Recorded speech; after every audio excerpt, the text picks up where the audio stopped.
Hello, ladies and gentlemen. This is your captain speaking. My name is Theo, and you're listening to Between Two Trains, the train station that brings you great entrepreneurs twice a month. Your hosts are Eric Moss and Van Pappas. Now sit back, relax, and enjoy the ride. Welcome to Between Two Trains. My name is Van, your friendly financial planner. And I'm Eric, your better business banker. How are you, Van? Good, Eric. So today we got Kristin Boyer from the Kristin Boyer Photography Agency. Kristin, welcome to the show. How are you? Thank you. I am great. Thanks for having me this morning. So you're Van, a I'm photographer. I am a children and family school photographer. Gotcha. Van, I just wanted to point out, this may be the first episode where you've actually pronounced our guest's name right the first time. Thank you for pointing that out. The one episode we actually get through it, you're still reminding our listeners that I always mispronounce our guest's name. The historic episode, folks. Stay tuned. Historic episode. Kristin Boyer is not that hard to pronounce. Wendelberg was my maiden name. And I got that massacred all the time. Yeah, I'm glad we got Kristin Boyer instead of that, because I would have messed that up. So, I've seen you for years. You do a lot of the schools in the area. I think you've taken my son's picture a number of times for school pictures. Tell us about, let's start with talking about schools, because how much of that is your business, is doing school photos? In the fall, it's huge, except this fall because of COVID. It's kind of all rattled around a little bit, but we're getting them done. It's just in a kind of different way. But altogether, about 50% is schools. Primarily, the fall is about 80% of my time is spent with schools, because I do everything from schools with 1,000 kids to smaller little preschools with 150 kids. So a whole range, things from young little two-year-old classes to high school at private schools. How long have you been doing that? About probably 7 or 8 years as a professional, as a LLC. When it started as a hobby. I never intended to go out and say, I'm going to start a photography business. It was a passion that when I started staying home with my kids, just kind of grew, and people said, hey, will you do mine? Will you do mine? And then I was buying more and more equipment, and my husband's like, all right, hold on. We can't keep spending the money. And so I started literally my first year or so was $50 for a photo shoot. And then it's just kind of grown from there. And my key is I want fun photos. People should enjoy photography, including kids and men, because men are not real happy when their wives come and say, hey, we're going to do a family photo session. They're like, seriously? And I want fun photos, and I want affordable photography for both schools and families and kids. So everybody should be able to do it. So you've always had a passion, it sounds like. At what moment did you know that, okay, we're taking the next step? I mean, it sounds like it was a hobby, but I mean, were you always, going back to high school, college days, were you always like looking at magazines, National Geographic, that sort of stuff? I mean, how did this really start? Sorry about that. I wasn't. I've always liked it, but it was only when I was home and I had 2 young kids and I was going a little stir crazy. I don't think I was really kind of meant to be at home full time. And I started taking classes and doing things. I've always liked it, but it wasn't something that I knew that it was a passion of mine. I've always enjoyed photography, and I've always gone out and taken family photos and done albums and scrapbooking and stuff like that. But only when my husband gave me a nice camera, a Canon Rebel T2i, so that tells you how long ago it was. It tells you how long. I don't know what. T2i could be last year's model for all I know. It's not. It's been many moons, but I literally went online and took some online classes, and then it just kind of grew. And it wasn't a defining moment. It was only after I started doing a lot of families, and then when I started being asked to do schools, that I thought, I really need to get insurance. I need to incorporate. I need to protect myself. I need to protect my equipment, and I need to protect the people I'm working for. So that's when, and it was probably, like I said, 7 or 8 years ago, but I've been doing it for a lot longer. It's just when I became official. And it's just kind of grown exponentially. Everything I do is word of mouth. I don't really do any advertising. So I was just about to say, you were asked to do the schools. So like, how does that work? Is that like at the county level? Is it at the district level, or how does that work? My first school was Chambly Methodist Kindergarten, and I used to teach there when my kids were 2 years old. And I left teaching. I was there for maybe 3 years. And then the director of the then program called and said, "Hey, will you come do this?" And I went in. She'd seen my photos on Facebook, and I went in and chatted with her, and I brought samples of what my daughter's photos were at Chambly at the kindergarten. And they were dark. They had dark little leather chairs that these kids sat in. I mean, they're 2-year-olds, and they're sitting in a dark background with dark furnishings, and it just wasn't for a church school. For a church school. And it was and that's just the standard. That wasn't just this church school. It was all school photos were the same kind of dark backdrops and dreary. And these are for 2-year-olds, 4-year-olds, 6-year-olds. And I said, sure, I'll do it, but I'm going to do it a little differently. And here's what I propose, and here's how I'm going to do it. And it just took off. And from there, I went into public schools. But to answer your question, it's not, the public schools can hire whoever they want as their photographer. So it can be a individual like me, or it can be a large studio that does, just point and shoot and just clicks, 1 or 2 photos per kid, which is not how I do it. And I've been requested by a lot of larger schools. They call to ask if I would give them a bid, and I find out, I'm not a point and shoot photographer. I don't do 1 or 2 photos per child. And Van, if you've seen my kids' photos, a family will get, for a school photo, will get maybe 8 to 15 photos of that particular child. So I'm not a good fit for all schools, because I'm a very specific type of photographer. Now I can't just take 1 photo. These kids are delicious. That's my, I tell kids, and I'll even have them repeat, like, wait until you ask a 7th or 8th grade boy or girl to say I'm delicious, or a girl to say or a teacher actually to say, tell me I'm smoking hot. And the teachers are like, what?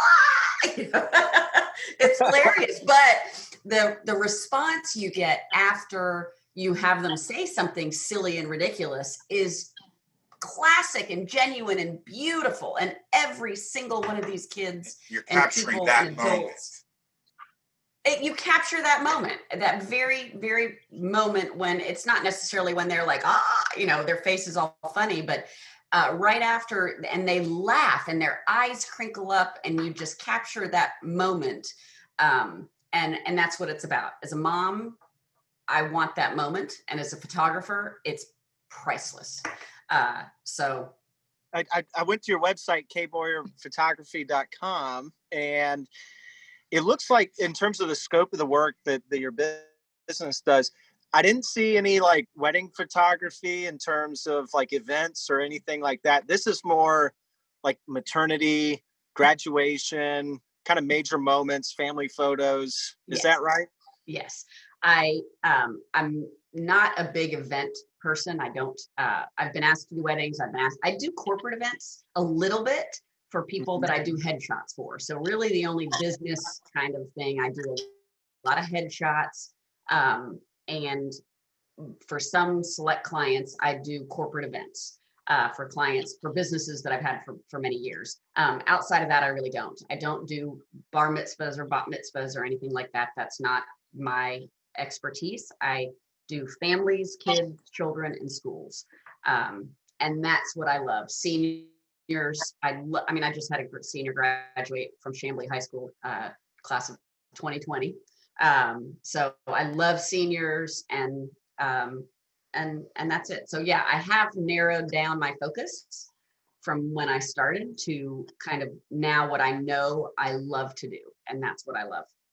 It sounds like you've got a knack for getting kids to really open up and capture, like you said before, capture that moment. So it seems like you're leaning into your your specialty, if you will, what you do well, which is to get the kid who probably doesn't want to be there, or get the dad, like you mentioned, who doesn't want to be in the family. You don't. No, they don't. And it's my kids are I have a 16 and an 18-year-old. And they no longer think I'm all that funny. But if I get a 4-year-old or a 6-year-old, or even some high school seniors, when I tell them to say I'm delicious, they're like, oh, that's funny. But if I put something silly on my head, I get to be goofy and I get to be outside. So every day I use the hashtag, my office is in the park, because that's where my office is. I mean, right now you're seeing, my home office, but which probably easily 50% of what I do is in front of my computer. But my office truly is outside in the park, and I get to be silly and goofy and make these kids laugh. And I love the candid moments of photography. Everybody looking at the camera is important for that perfect Christmas card, or what you're going to frame and hang on your wall for, over the mantle or over your couch or something like that. But what I love are those moments when kids are looking at their parents and they're laughing, or the parents are looking at their child, and that's that connection, like, wow, this is my kid and this is my world. And you catch that in a photograph is truly, when I see those come across my computer screen, I practically cry. And then I call my whole family in and I'm like, come look at this gorgeous child, or this person, or, this senior or whatever. I want to talk to you about the different schools. So most of our listeners are in the Brookhaven, Chamblee, Dunwoody, Doraville area, and I know you do a lot of schools. Name some of the schools that you do in this area. You mentioned the Methodist Church. What are some of the public schools you do? Kittredge Magnet School, which now, of course, has moved, and Ashford Park, Montgomery Elementary, Austin Elementary, which is a brand new one. It was supposed to start this fall, but has moved. We've swapped some dates around. And Chamblee Methodist, OLA, kindergarten, the Marist schools for the teachers. They have a little school for the younger kids for Marist teachers, educators. I do a lot of private schools, the Howard School downtown, High Meadows, just a variety. And you can see with all of that, and there's lots of others, but they range from very small young kids to, I don't really do anything over middle school because I like that age, and because I'm not a point and shoot and don't do just 1 or 2 photos, I have to keep it to a certain size. But about 1,000 kids is kind of my limit. And I like the elementary school kids for those kinds of photos. So you mentioned at the beginning, now Howard and some others have older kids, but you mentioned at the beginning how you were asked from Chamblee Methodist to come do it, but I want to talk about how you made that jump. You said that each public school can make their own decision. What was that jump from that first Methodist one to, okay, now I'm going to do one? Did someone from the church say, hey, you got to go do Kittredge, or you got to go do Ashford Park?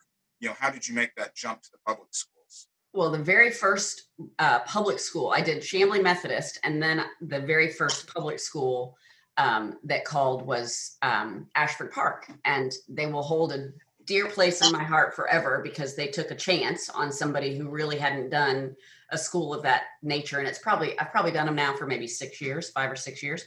And it was a parent from Chamblee Methodist that knew me and asked me to go over to Ashford Park. And I have a problem in that I'm not really good at saying no. And so before I could even, somebody said, hey, would you be interested in doing this? I absolutely jumped. I was like, yeah, yes, of course I can do that. And then I hung up the phone. I'm like, oh my gosh, how am I going to do that? I was like, I don't know how to do that. I'm like, that's huge. And so I figured it out. Trial by fire is the best way to learn. And really failure is pretty good way to learn too. But, I figured it out and we did it and they were fantastic. And the feedback I got was probably one of the best references or referrals, or a letter was written from the then PTA president to the PTA staff, and they CC'd me on it. Was the nicest letter or email I've ever gotten. And it was about how much fun we were all having outside taking school photos, and that they had never seen that before. And I knew, I'm like, I found what I love. And school photos are really hard. They're exhausting. It's time consuming. It's a tremendous amount of work on the front end, but an even greater amount of work on the back end. And I have several people that help me, both now assistants on site as well as in the office. And it's been great, but it's so hard, but I love every second of it. What would you say to like the young person, the early 20-something that's into photography and maybe wants to make that their career? What advice would you give that person on going forward? Call me, because I got so many things I could tell you. Because the reality is a lot of photographers don't make much money. Right. Well, you can support a family if now I work 24/7. I am a bit of a workaholic, but I don't really feel like it's work. So what I would tell people is take a chance, do it. Never say no. Never say no to any opportunity you get, and do a lot of free photography to start off. And a lot of photographers will say, don't do that because it lessens and devalues your work. But I completely disagree. I have photographed sporting events. I have photographed school events. I have done all kinds of things with my kids and their friends, and post them on my Facebook or my website so they can go in. And what that does, like I did the Chambly Fun Mud Run. Yeah, I was going to bring that up because I remember you did that.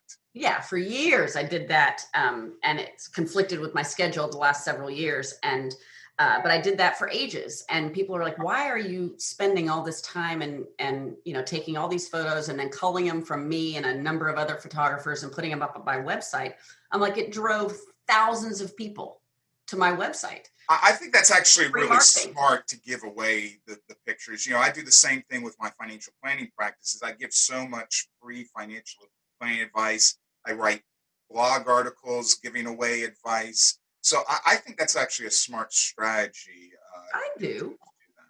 Well, it adds value and people appreciate it. I don't know. I was PTA president for Montgomery. Not president, treasurer for Montgomery Elementary many years ago. And I will never forget the people that donated services to the schools. And I always go back to those organizations, even now. So 10, 15 years later, I'm still going back to people I know that supported Montgomery Elementary School, and I'm going to support their business. And I feel it's a little bit of the same. I will donate to auctions, especially if there's schools that I do regularly. I'll do free photos I do Chambly Methodist Valentine's Day dance and their Santa. I always take photos of their Santa at Chambly Methodist, which is now partnering with the city of Chambly for their Santa photos. I don't know what's going to happen this year, but I give those away because it's a community service, and then people appreciate it, and I like to do it.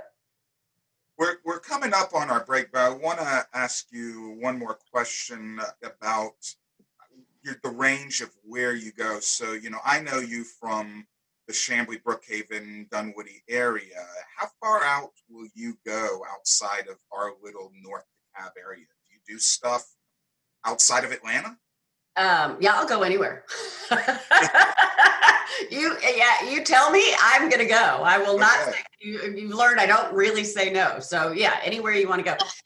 Locally, kind of where I shoot, is that what you're asking, or like in just in general, whether you stick to just our geographical area, or if you I want to open up a division or a branch or whatever you want to call it of my photography in Hayesville, North Carolina, up around Lake Chattooga, which is Hiawassee, Hayesville area, is kind of my next location where I want to be. But as far as Atlanta is concerned, I shot seniors in, oh wait, that sounds terrible. I photographed seniors in Avalon, up in Alpharetta, and I've gone, all the way up 400. I go down to West Provisions, down by Howell Mill and 17th or 14th Street. I'll go anywhere. I'll go anywhere with a great photo. Roswell, I shoot a lot in Roswell. And as far as newborns and maternity shoots, I go to people's homes. So I've gone from Marietta to South Atlanta to you name it. I've seen every kind of home, from enormous, gorgeous, multi-billion-dollar homes to smaller, more modest homes. And there's great families in every one of them. And I think one of the nicest things is the people I meet. In all these different places and all these places around Atlanta, I've made friends everywhere, and it's super rewarding. Well, before we break, Van, I got a question, and it's a kind of a lead in to our Can You Ace It game. But Kristin, there was kind of a trend for a period of time for very well-known world-class athletes to take could I say provocative pictures, almost like nude pictures, but it wasn't explicit. It was there was something left to curiosity, but not much. Yeah. I'm just curious, have you ever been approached by either couples or people who want something similar, and is that something that you'd even entertain? I would. I'll say yes to almost anything. Now, I won't be put in a compromised or uncomfortable situation. So if I have had phone calls before that I don't get a good feeling about, and I almost always bring an assistant with me. However, with COVID, right now I'm not really doing that. So if you can get a kind of a good sense when you talk to somebody what it's going to be like. So I have been asked. I can think of one time where this person kept calling, and I'm like, I know that there's something fishy, and I don't like what's happening. And finally, I just said, I don't do that kind of photography. And I almost never say that, because I don't care what you pay me to do. I'm going to photograph it, and I'm going to have fun doing it. And it's going to be something new that I can learn about. So I'll never say no. However, if I'm uncomfortable or if I feel that it's a risky situation, I'm not going to do it. I have had a corporate shoot. This is a crazy story, but I had a corporation that I have worked for and shot yearly for 4 or 5 years. I go in and do their headshots for all their new people. And it's a big company. I'm not going to say who it is, but it's a big company. And the very last person came in and said, I'm your last person. And I'm in this room. I'm by myself because I've been there a lot. And I'm in kind of an office space area, one individual office. And he comes in and he starts the most provocative, crazy expressions that made me extremely uncomfortable. He turned on music. He brought in props, all this stuff for a corporate headshot. And I'm like, I don't even know what to say. I photographed, I'm like, okay, I just kept going. And I'm like, I'm not really set up for this. This isn't what I don't have the I don't have the backdrop and the equipment and all this stuff for this craziness. And then I didn't post them on the company website because it was weird. They were weird and it was weird. And so I didn't post it. Well, he called me and he said, where's my photos? And I said, and then I don't know what they are, the person who was responsible for coordinating all of this, I had emailed her and I said, I have to say that there's some photos that somebody wants. And I just don't think it's appropriate to put them up on your website so everybody can see these wonky, crazy photos. And she was mortified and apologetic and like, I can't believe. And I'm like, I'm not going to. I wonder if that person still works there. I don't know. And I mean, it was really bizarre. So, well, for that gentleman, that's what I call a CLM, a career limiting move. Yeah, very, very limiting. But you want to avoid the CLMs if at all possible. We need to take a short commercial break, and we'll be back in a second to play our ever fun Can You Ace It game right after this. Van Pappas here from Between Two Trains. I want to tell you about two great events that are coming up later this month. They're near and dear to my heart. The first is the Atlanta Greek Festival. That's right, it's that time of year for the Greek Festival. But this year, because of the pandemic, it'll be a little bit different. Unfortunately, you won't be able to come hang out and watch the dancers and listen to the music and go through the shops. This year, the church is doing a road trip to Greece, so it will be a drive-through only festival. What that means is you'll just be able to pull up in your car, order all the great Greek food that you love eating, and take it home to the family. That'll be on September 25th through the 27th. Come on by and get all the great Greek food. Another event that's coming up also on September 25th is an exceptional evening benefiting the Elaine Clark Center. Now, I'm going to be emceeing this event, and it is going to be awesome because it's going to be all virtual and free. You'll be able to go to Facebook and check out, just do a search for Elaine Clark Center. You'll get all the details. There will be a live event over at Factory Atlanta, but we have to limit it to no more than 50 people. You'll be able to join in the raffle. There'll be some silent auction items. So check out the Elaine Clark Center. Remember, we interviewed them back on episode 48, so you might want to go back and listen to that episode and then come and enjoy an exceptional evening on September 25th at 7:30 p.m., all virtual. Welcome back to Between Two Trains. My name is Van, and you can hear our great entrepreneurs twice a month right here on Between Two Trains. We are going to play our Can You Ace It game with Kristin Boyer. Eric, what do we got for her today? We've got a fun lineup of 3 questions. It's multiple guess. And Kristin, as a photographer, we know that you have to use flashes to get the lighting just right for your photos, but we want to know how much you know about flashers. People who streak, okay? So, question number 1, let's just dive right in. Which one of these famous people have been caught flashing in public? Either A, Kevin Costner was caught showing himself at a Madonna concert in 1994. B, in 1988, Brad Pitt mooned drivers on the Pacific Coast Highway. Or C, after a long night of drinking, President John Adams was known to walk home from the pub with no pants on. I'm going to say John Adams. Oh, I would say that would be funny. that would be funny, but it was actually B, Brad Pitt in 1988. Now think about that would be fun to see. That would be. Now, but think about 1988. That was before Brad Pitt was a big star. Yeah. You know? Yeah. So, yeah. All right. So we're taking us back 32 years. 0 for 1, but you still got 2 to pull yourself out of this hole. All right. I got Go this for it, Eric. Question number 2. In Super Bowl 38, a British man named Mark Roberts was able to streak across the field right before the third quarter started. How was he able to get on the field with all the security? Either A, he posed as a photographer to get field access. B, he hid under the stage for the halftime show. Or C, he wrote the NFL saying he wanted to start an amateur football league in England, and the NFL sent him 2 referee uniforms to help him get started. I'm going to say A, he was posed as a photographer. Oh, this game is not for Kristin. Well, it was actually C. Oh, the NFL actually sent him referee uniforms, and he put them on and jumped onto the field acting like a referee. Oh my God. No, it would be much more fun to pose as a photographer and at least use your skill set for something fun.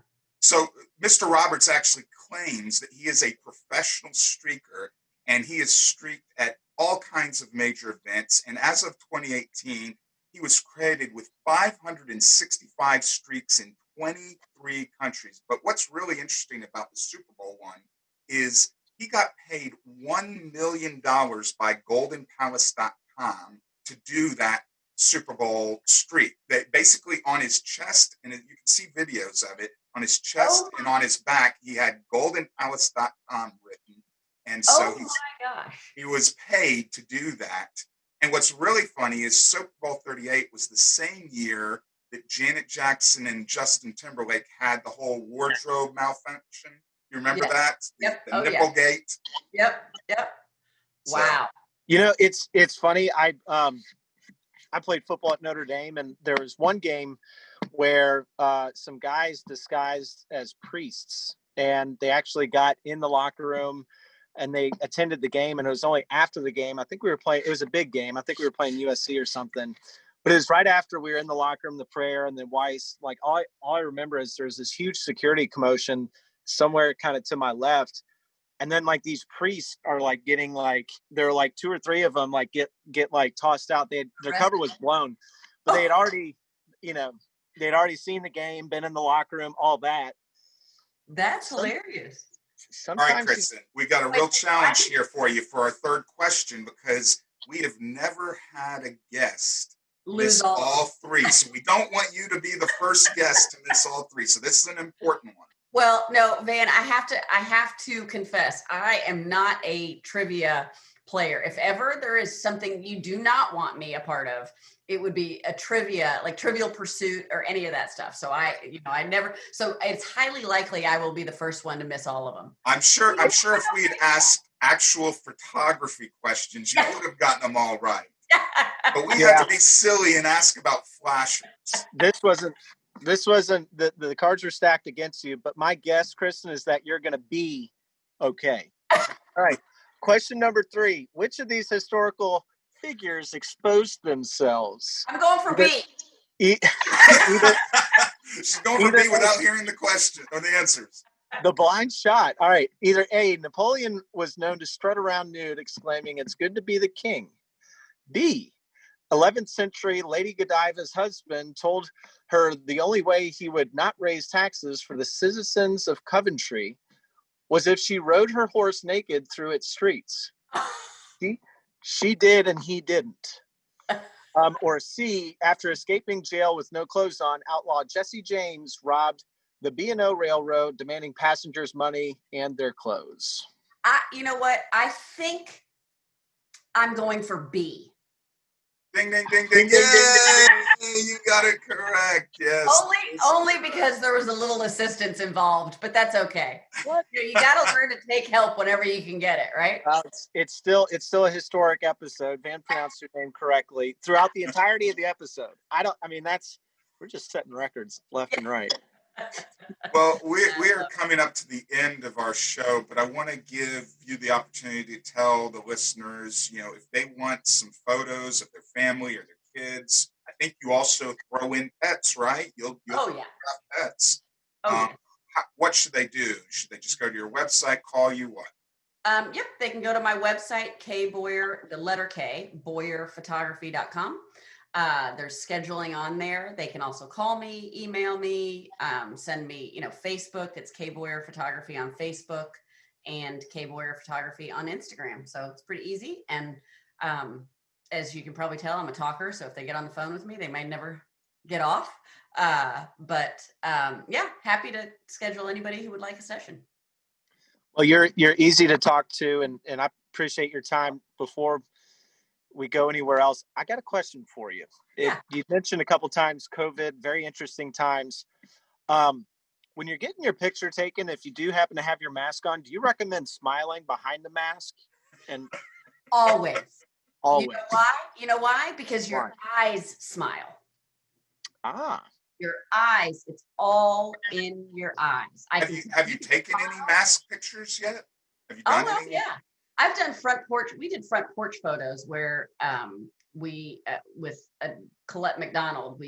I wanted to do a fundraiser, so I called her, and she had a fundraiser going on, and we did front porch photos. Probably, I don't know how many hundreds of families we did, but they had face masks, they had toilet paper. There you go. And red's my favorite color. I like that mask, Eric. That's awesome. I'm surprised it's not a Notre Dame mask. I know. I have to ask you, when you said Notre Dame and football, so how true is the movie Rudy? It's one of my favorite movies of all time. Well, you never was a real guy. I mean, that really happened, right? Yeah. But it was as inspirational as the movie, and all the players went into the coach at the end and, put down their jerseys and said, "I'm not playing if Rudy doesn't get to play in this last game." you never want to let the truth get in the way of a good story,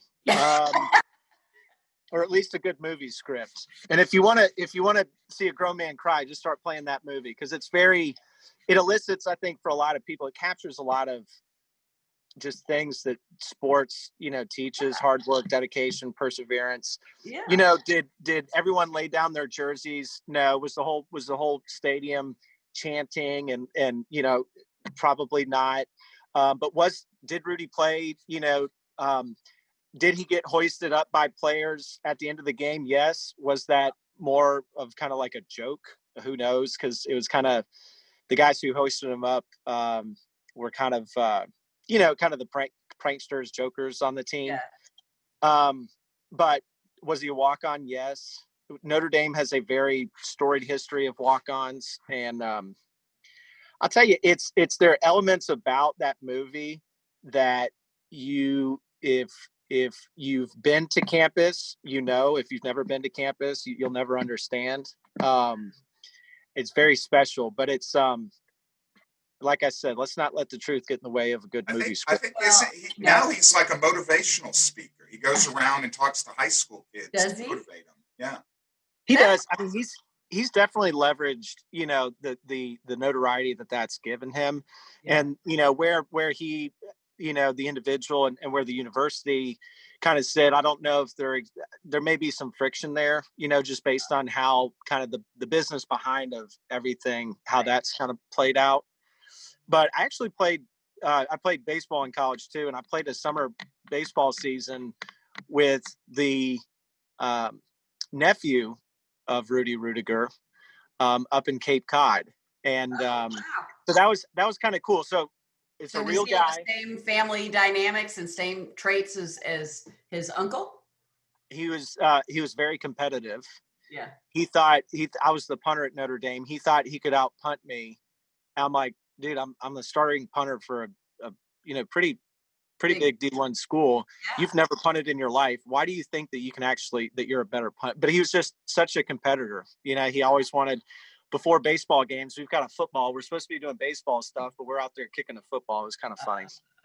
Eric, you simply amaze me, because I thought I've heard all your sports stories, and here's a new one that you've never told me. That's awesome. I've got so many stories. We don't have time for that, though, but I've got stories, that's for sure. Well, Kristin, we appreciate you coming on the show, and thank you so much. And we will be back with another great episode of Between Two Trains in 2 weeks. Thanks a lot. Thanks so much.